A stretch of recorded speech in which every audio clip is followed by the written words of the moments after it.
कोई भी इंसान, उसको अल्लाह का तकवा, उसकी परहेजगारी से दुनिया की कोई चीज़ नहीं रोक सकती।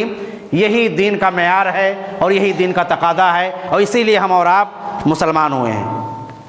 इसीलिए हम और आप क्या हुए हैं? मुसलमान हुए हैं कि हमें यहाँ पर हमारी मर्ज़ी नहीं, हमारे रब की मर्ज़ी चलेगी, हमारे अल्लाह की मर्ज़ी चलेगी, इस्लाम की मर्ज़ी चलेगी, हमारी मनमानी नहीं। हम मन की बात करें, लेकिन वो मन की बात हमारी इस्लाम और उसके रसूल की तालीमात के मुवाफिक होनी चाहिए।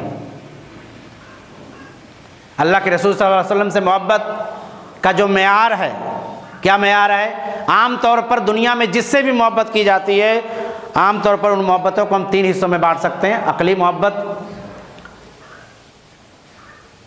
रूहानी मोहब्बत जिसको दीनी मोहब्बत कहते हैं, और नस्बी मोहब्बत, नेचुरल मोहब्बत जिसे हम ख़ानदानी कहते हैं।